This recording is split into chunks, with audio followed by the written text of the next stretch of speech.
Well, hello, everyone, and welcome to our special podcast series that has been created in honor of Black Maternal Health Week, hosted by the Shades of Motherhood Network.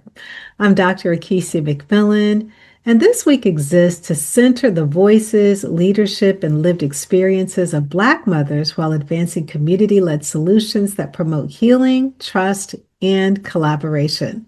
Across the United States, Black women continue to face significant disparities in maternal health outcomes. Yet within our communities, we also hold powerful traditions of resilience, advocacy, and collective care. That's why this year's theme centers around the SOUL framework: speak, observe, understand, and lead. To speak means that we create space for truth and lived experience. To observe means that we listen to our bodies and to one another. To understand means we seek knowledge rooted in science, culture, and community wisdom. And to lead means we use that knowledge to transform maternal health for future generations.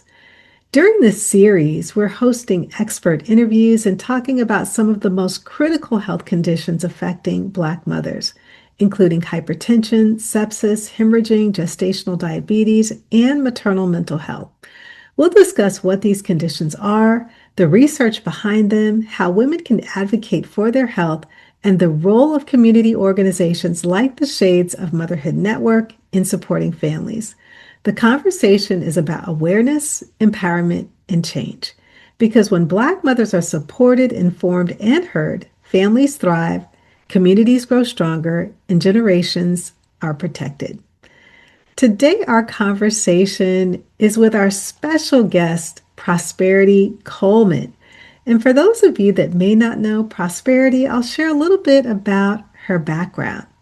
She is an embodied doula, wellness educator, certified health coach, and holistic nutrition coach, founder of I Hear You Sis, a reproductive and healing justice organization centering the health of thriving of Black women. Her own health became her first teacher after years of dismissal and unanswered questions. She found answers in holistic wellness that the system never offered. I Hear You Sis was her love letter to Black women. I see you, I hear you, and what you're carrying is real, and we carry it together. Her work lives at the intersection of chronic stress, reproductive health, and whole body wellness, bringing knowledge, embodied practice, and community care to the places the systems have long ignored. So please help me welcome to the show Prosparetti. So Prosparetti, it's a pleasure to have you today.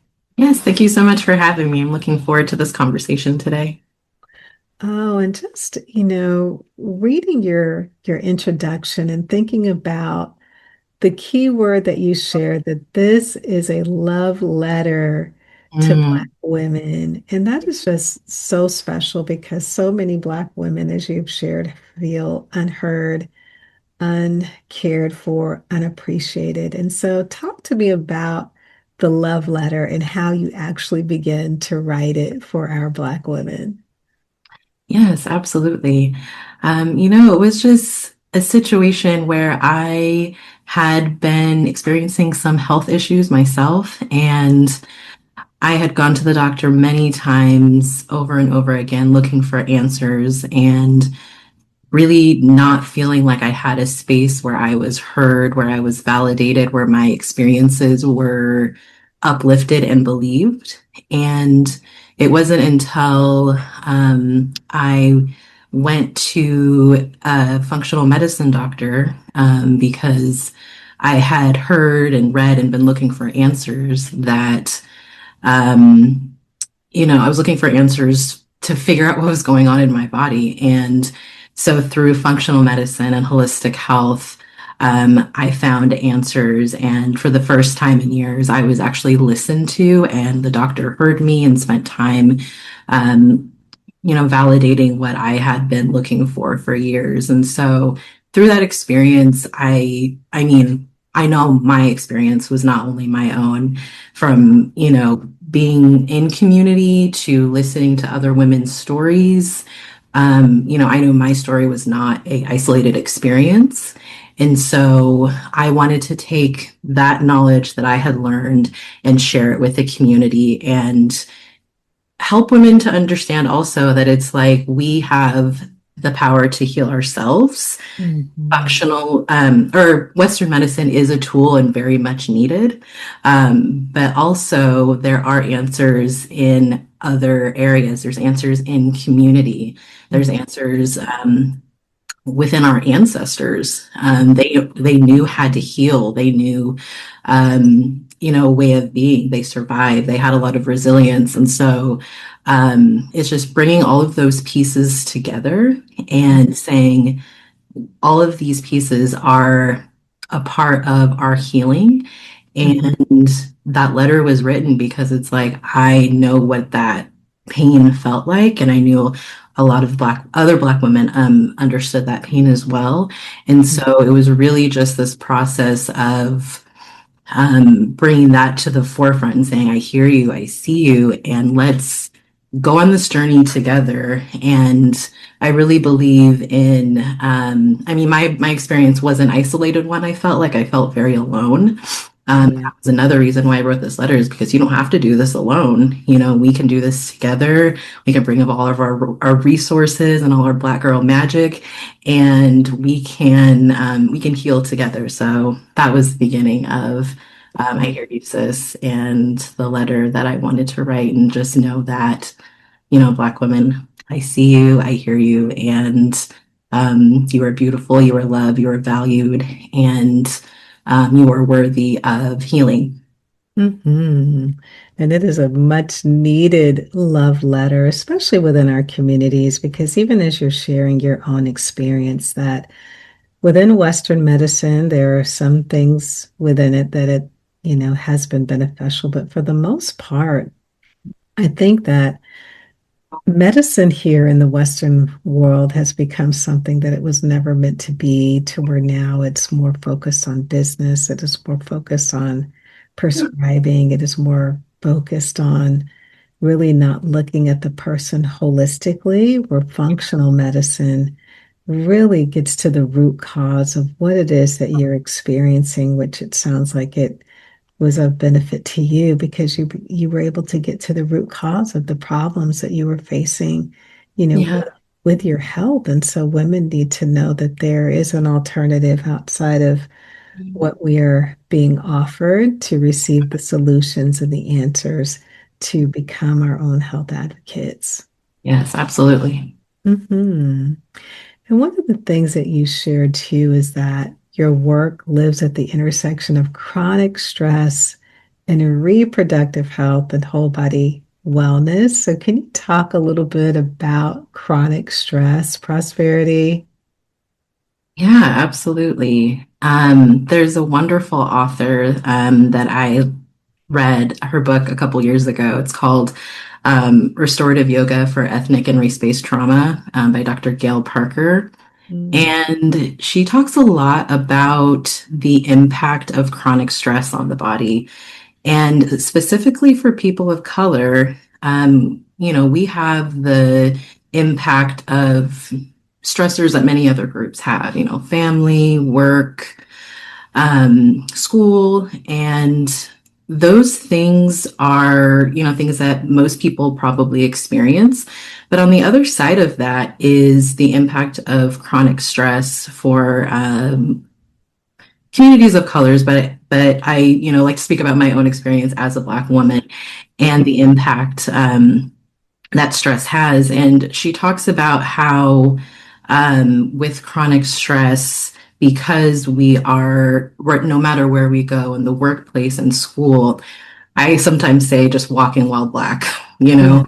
Um, it just where the different places where we go, the different things that we experience, we might experience, Black pain in the medical system, especially with Black maternal health. It's we go in these medical spaces with our defenses up or our fight or flight activated because Mm, we have to go in those spaces on alert or sometimes in defense.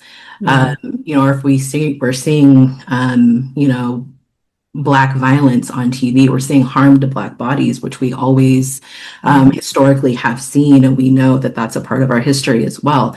So those impacts on our body can have a lasting effect, and a lot of times those impacts impact, our mental health first and foremost, but our physical health as well. And Black people are disproportionately affected by hypertension and diabetes and a lot of metabolic diseases. And the number one factor of that is stress, Yes.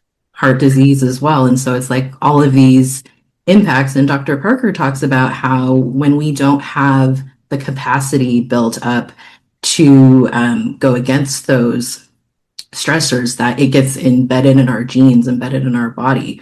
Uh, Mhm. and that's, I guess, kind of another conversation about epigenetics and how, Yes. it's impacted in our genes through generations. And Mhm. so, there's a lot of factors that come to stress in the body. And when we don't have um, tools or we don't have capacity to recover from those, and it's kind of, I like to think about it as it's like bricks being built up.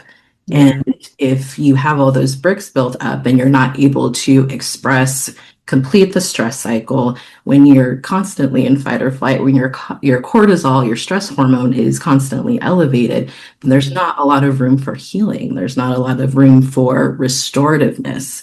And Mhm. so that's why how I found embodied work or somatic work is because of the impact I had seen in my community, the impact I felt in my own body from chronic stress. Uh, Mhm. and that's one of the issues, one of the health issues I have was that elevated cortisol. And that impacts a lot of Black women as well. And it also trickles down into reproductive hormones as well. So, I mean, I Mhm. feel like we could have a whole conversation on stress and the impact of Yeah. it, really. But that is why I feel, or why I got into, the embodied work as well, because especially as Black people, we need a space to have that psychological safety and that safety in community, Yeah. that it's okay to let your guard down. And our bodies often don't feel safe Mhm. in Mhm. different areas, no matter where we go, but it's like a physical thing as well. Your body can't relax because you've been in that state for so long. So Mhm. rest can often not feel safe for your body. And so you stay at that elevated state. So yeah, Mhm. there's a lot of impacts on stress on the body. And there's so many factors, but that is definitely why I love to have embodiment and somatic work and breath work and all of these things that can help us to reset, to rejuvenate, and to rest. And so, for a woman that's listening, Prosperity, and she's thinking about her own life and all of the stressors that may be impacting her, whether it's from family, whether it is from the systems and the community, where would be the first place that you would recommend that she start to begin some stress reduction to Mhm. start moving into a different path? Yeah, absolutely. I mean, I think there could be a few possible pathways. And I always say I love to heal in community, and I know sometimes that might not be accessible to everyone. But I would say one of the things to do is recognize where you are. I have a framework called the Rooted Framework, and the R is about recognizing and reflecting. And so I would say, evaluate like what are the stressors or the things that are impacting your life right now. And you don't have to do anything with them. You don't have to change them. Just it's about recognizing where you are. Because a lot of times when we sit down and think about, what are the things that are actually impacting my life, it's kind of the first step of just sitting there and taking that in. Yeah. Um, Another thing women can do is, I mean, I've always found stillness and, like I talked about before, rest really hard. But really taking a moment to be present with yourself and settle in your body. Taking a moment to maybe sit outside and have a mindfulness practice to just sit and take in nature and be still. And sometimes that can even be hard. So it's like just start with like 30 seconds to a minute, Mhm. micro dosing, just to really just take a moment to, and maybe a minute's all you have, and sometimes it might be a couple of minutes in your car on your lunch break. Another thing is talking with family and friends, having those people that you can constantly rely on. Is there somebody to help you take something off your plate? Yeah. Um, Another thing that people can do to reduce stress is movement. Movement is huge. Even if it's just to take like a mindfulness walk outside, but I also think it's about finding something that you enjoy too. Mhm. So I love to dance. I take dance classes, and it's just something that makes me feel like 100% like myself and connected. And so, I'll take dance classes, and it's just something that's just for me. And so I think it's a matter of finding the things that bring you joy, that help you to complete that stress cycle. So, and knowing yourself. And that's a part of that recognizing in the rooted framework. It's recognizing where you are and also taking little bits of information to determine what are the things that are accessible to me, what are the things that I can do in pockets throughout the day, and what are the things that um, make me feel that I can come back to myself and rest. Mhm. There's a lot of different entryways, but yeah, just find the one that works for you and brings you the most joy. And I like how you shared about the microdosing because even if it's just those little small steps that she can begin to take to really begin to bring the body back into balance, it can Yes, certainly lead into those larger, moments of time where she can really feel rested and relaxed. yes, absolutely. One of the things that I love that you shared on Prosperity is that you offer a resource that is so valuable to our community regarding healthy eating, because not only is healthy eating related to reducing stress, but it has so much to do with helping us to keep um, grounded. So, can you share a little bit more about the heart of the diaspora regarding the resource for our community? Yeah, so last year, I believe, I created the Heart of the Diaspora for Heart Health Month. Because I think I said before about how I was reading just like the staggering statistics about heart disease within the Black community. And so I really wanted to create a resource of um, food or a booklet of foods that were really connected to different parts of the African diaspora. Mm, And really thinking about like how our ancestors gathered and how they ate and different parts of it, because it was really about sustainability.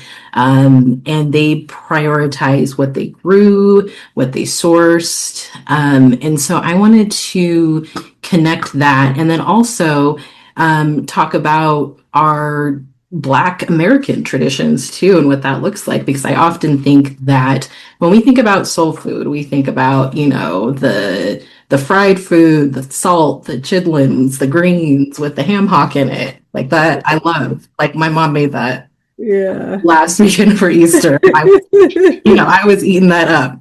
Yes, yes, However, yes. the salt is not always the best for our bodies.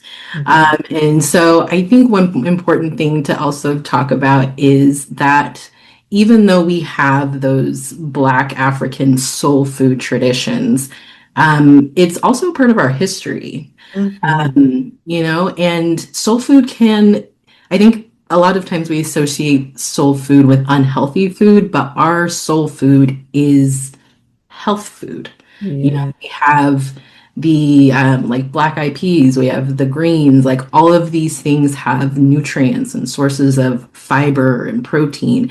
And so I think it's a matter of looking at those same foods that we love that are a part of our ancestry, a part of our soul, and really thinking about how we can make those a little healthier. We can still have them, but it's like, can we add just a little less salt? Can we look at making our yams a little differently with a little less butter? Those things can still taste good. Right. So I wanted to bring that to life and also talk about the herbs and the spices and the lentils and the vegetables and just a lot of it's really geared towards um, I would say vegan foods. Yeah. There's some recipes in there that have, you can add meat to it if you are a meat eater. But I really wanted to focus on the herbs and the spices and the history about where all of these come from and their origin.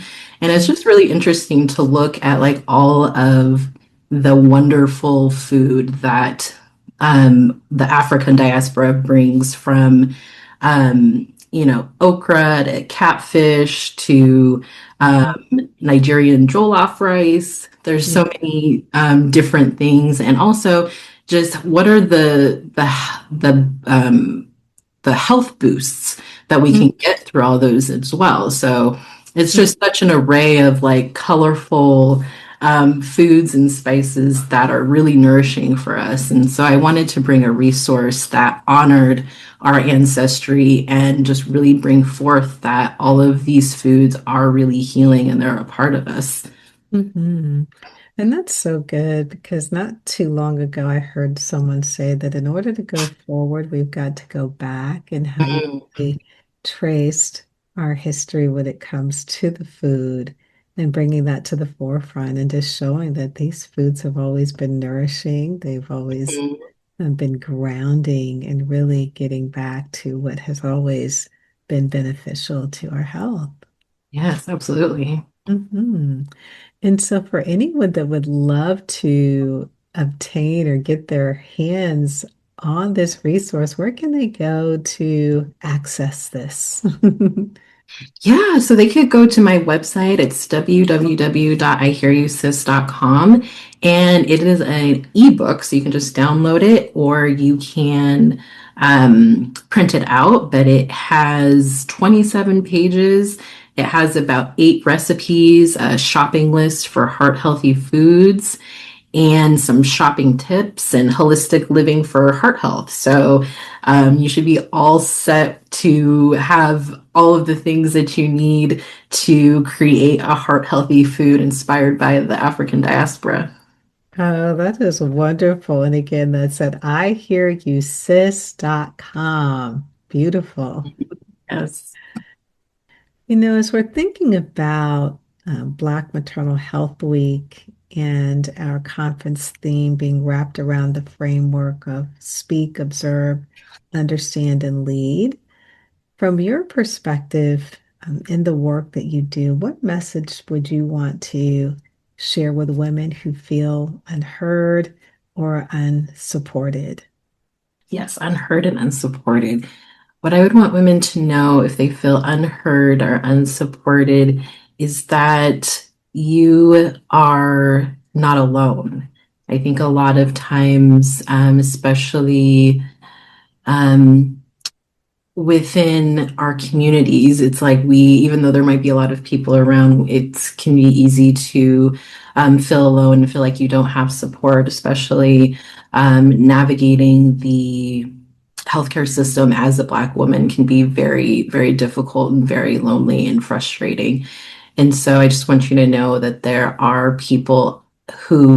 there's a community of people who can support you. There's doulas. There are, I know, I can speak for my community specifically, that there are a lot of people who can be there to support you and to hear you, and that there's other options as well. Mhm. Through my own story as well, I had many years of going through the healthcare system and not feeling heard, but just don't give up. There's definitely people who can support you no matter what stage of pregnancy you are, even if you're not pregnant.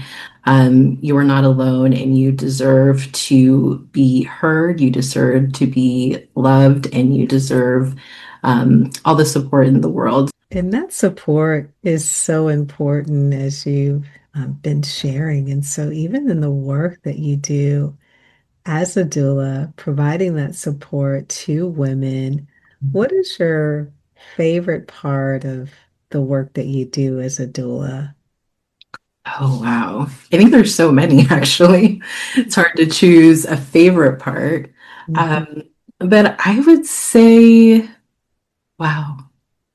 I mean, I think the birth itself, it's Mhm. such a sacred, like magical experience. And it's like, even if it's your first or your fourth, it's different.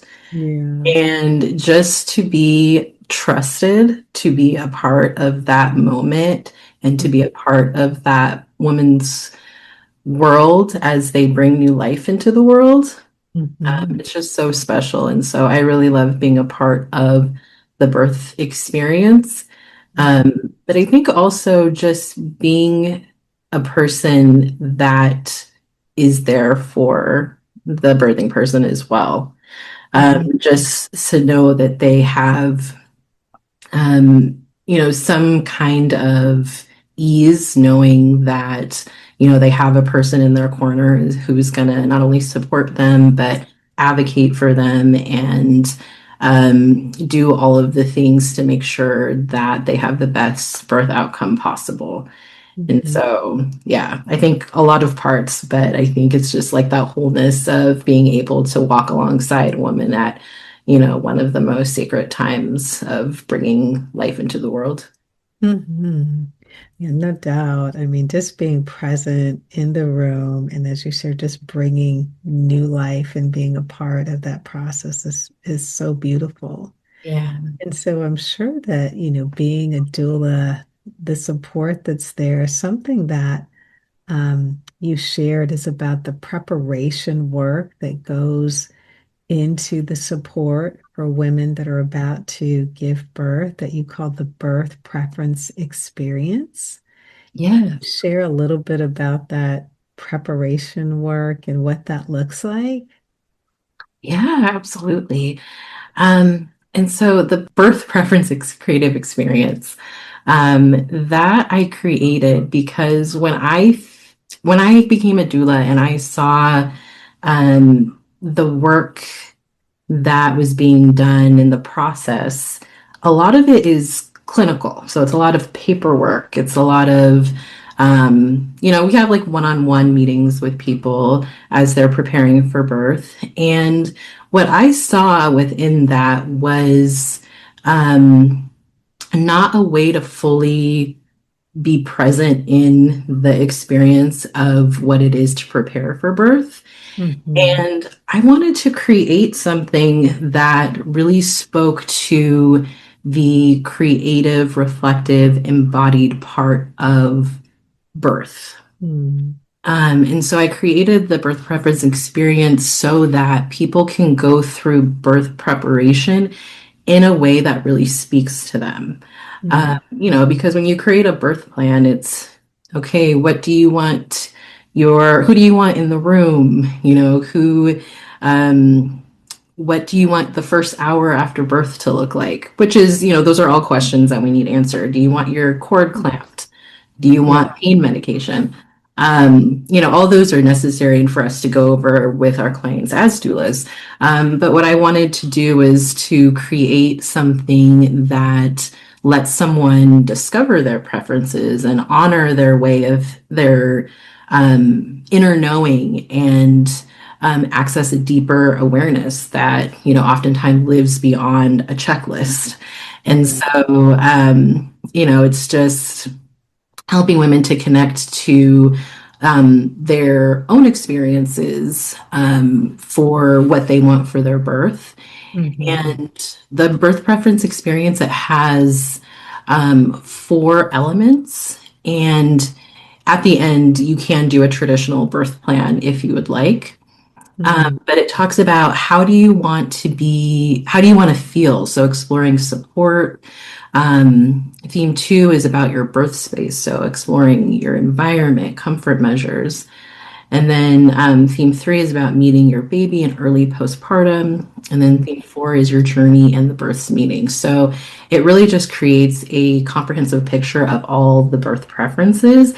And mhm, there's different exercises throughout. So we do like embodiment exercises. There's an art element where you can pick a, excuse me, you can pick a way to express how you want your birth to feel. I had a client who drew a picture of herself and she drew like hands all around. Like one was a hand of God on her as she was in mhm, birth, and then hands of her support people. And it can look different for different people, but it's really just about taking different parts of a really embodied experience and bringing it into a birth plan. And that's really how I want, or how I work with clients, is like I want to be somebody who brings embodiment, who brings stress relief practices, who brings reflective tools into the birth experience, because I feel like when you do that, it's looking at birth holistically instead of clinically. mhm. And I love that you shared that at the end because the birth process is very much approached from the clinical aspect, but this really takes a look at each woman based on that bio individuality, what's going to work from her, helping Yeah. them to reconnect and just really moving into having a wonderful experience prior to having the child. Yes. Yeah. And so, if there was one thing that you could leave with those who are listening today, Prosperity, what would that be? I could leave one thing. I would say that you deserve to be heard. You Mm, deserve to be supported, and you deserve to have the right over your own body. mhm, mhm. Because so many women don't realize that. Mhm. So being the advocate and taking that ownership is so, so important. Right. And a lot of times it does get taken away from us. And Mm, especially in the medical spaces. And I think it's really important to understand what we deserve, but also understand our rights. And yeah. just because there are people who have a position of authority does not mean that they have the right over your body. They don't have the right to make decisions for you. I mean, I Mhm. guess a little caveat would be is like if it is medically necessary. Yeah. But I think it's important to know that, you do deserve to be heard. You do deserve to push back. Mhm. And just because somebody in a position of authority or a medical personnel says something that is supposed to happen doesn't mean that it has to, and that you have the right to Mhm. autonomy and your own body. Mhm. Now, to that prosperity, I have to say amen. It has been an absolute pleasure hosting you on the show today. Thank you so much. It's wonderful meeting you and being a part of this conversation. Oh, I can't wait for others to experience it and really receive the resources and support and all that you offer to the community. So continue to do the amazing work that you are doing to make a positive impact on lives. Oh, thank you so much. Have a good day now. You too.